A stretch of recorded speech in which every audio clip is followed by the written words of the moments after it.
السلام عليكم ورحمة الله تعالى وبركاته أيها الأحباب. تعرفون أن السرقة هي فعل مذموم، والمتصف بها مذموم كذلك عند الناس وعند المجتمع، لأنه يقوم بفعل تمجه الطباع البشرية والمجتمعية. والسرقة هي أخذ مال الغير بغير وجه حق خفية وخلسة، فإن كان عنوة وقهرا وغلبة يسمى اغتصابا، وهي من المحرمات ومن المذمومات، وقد عاقب عليها الشرع الحكيم بعقوبة قاسية لما تسببه من فتنة في المجتمع ومن ضرر على المجتمع وعلى أمنه وسلامته.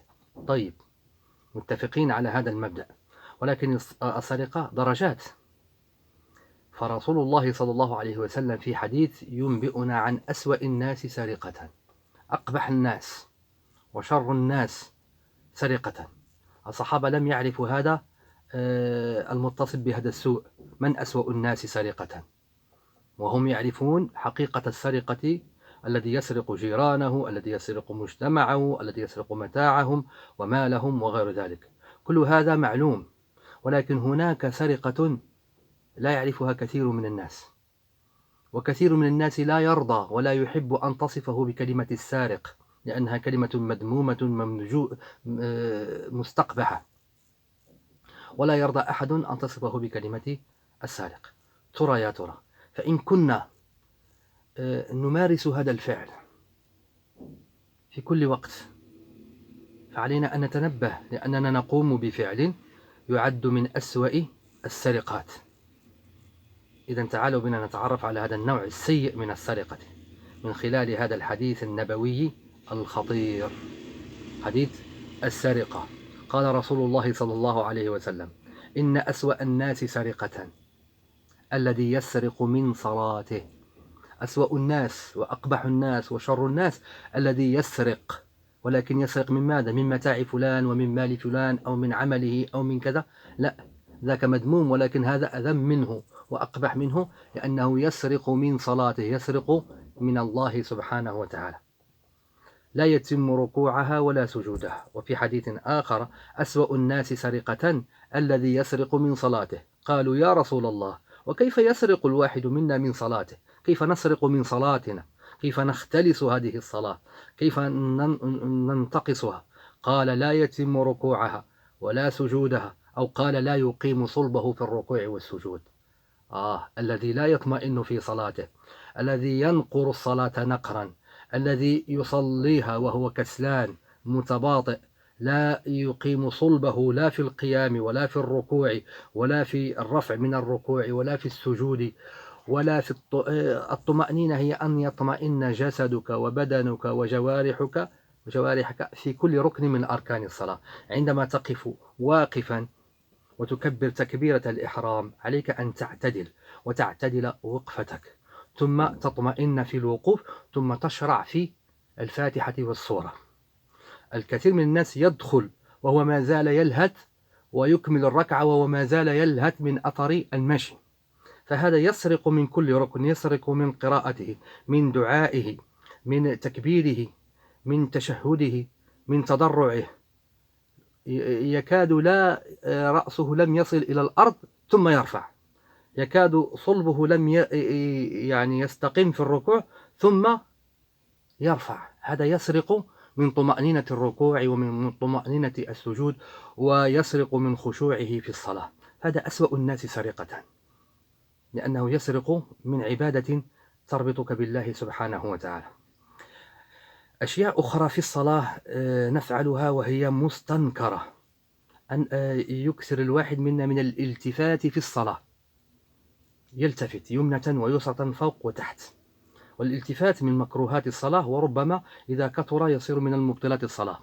وفي الحديث أن الله سبحانه وتعالى يتجلى لأحدكم في الصلاة، إذا كبر الواحد منا للصلاة يتجلى الله أمامه، فإذا التفت انصرف الله عنه ويقول: اشتغل بغيره. يا أيها المصلي، استحضر في صلاتك أنك عندما تكبر تكبيرة الإحرام، وسميت بتكبيرة الإحرام لأنها تقطعك عن العالم الخارجي، تقطعك عن مغريات الدنيا، تقطعك عن الأغيار، عن الشواغل، ثم تقيمك لله سبحانه وتعالى. كل شيء الآن متوقف وأنت بين يدي الله سبحانه وتعالى. فإذا كبرت استحضر أن الله سبحانه وتعالى قد يتجلى أمامك، فأنت بين يدي الله سبحانه وتعالى، تناجيه، تتضرع له، تسبحه، تقدسه، تمجده. كان صلى الله عليه وسلم إذا ركع وهناك دعاء عظيم جدا نستخلص من كل حرف من حروفه معنى الإيمان واليقين والانشغال بالله سبحانه وتعالى. يقول رسول الله صلى الله عليه وسلم في ركوعه: اللهم لك ركعت وبك آمنت ولك خشعت. ركع لك سمعي وبصري ومخي وعظمي وما استقل به عصبي. يعني كل جوارحه هي خاضعة لجلال الله سبحانه وتعالى. يستنبط هذه المعاني من قول الله سبحانه وتعالى: قل إن صلاتي ونسكي ومحياي ومماتي لله رب العالمين. يجب أن تكون كلك في الصلاة، بجوارحك، بفكرك، بقلبك، بكيانك كله، أنت تستشعر معاني الصلاة في الصلاة. هذا هو الخشوع. ثم يستحضر لك الخشوع، هذه هي الطمأنينة، هذا هو الخضوع، هذه هي السكينة، أن يسكن جسدك وأن يطمئن جسدك في الصلاة. الذي ينقر الصلاة نقرا لا يستفيد من ركوعه ولا من سجوده ولا من قيامه ولا من تكبيراته. كل حركة في الصلاة لها دور معين ولها منافع معينة ولها تأثيرات معينة على صلاتك وعليك، على صلاتك في إنجاح صلاتك وعليك. لا تكن صلاتك خداج، أي مثقوبة مثل الغربال لا تستطيع أن تحمل فيها شيئا.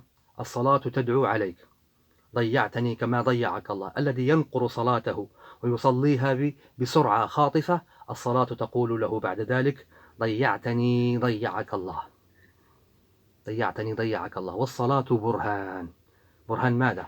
برهان على صدقك وعلى إيمانك وعلى حسن توجهك لله سبحانه وتعالى. فإذا أقبلت على الصلاة وأنت مخلص صادق مع الله سبحانه وتعالى، تصلي له وتقيم كل يعني فرض في مكانه وكل ركن في مكانه، كل سنة في مكانها، تستشعر تستلذ بهذه العبادات وهذه الشعائر. ذلك ومن يعظم شعائر الله فإنها من تقوى القلوب، أي سورة التقوى في القلوب. فبالتالي أن الذي يختلس ويسرق من حظ هذه الأركان أسوأ الناس سرقة، لأنه يسرق بين يدي الله سبحانه وتعالى والله ينظر إليه. كيف تسرق من سجودك ولا تطمئن فيه ولا تستطيع أن تردد فيه 3 مرات للدعوات ولا التسبيحات؟ والله ينظر إليك وأنت تقوم بهذا الفعل. أليس هذا من أسوأ الناس سرقة؟ السارق في حد الشرع وفي القانون تقطع يده، والسارق من الصلاة يقطع مدده مع الله سبحانه وتعالى. عافانا الله من ذلك. اللهم اجعلنا من الخاشعين. السلام عليكم ورحمة الله.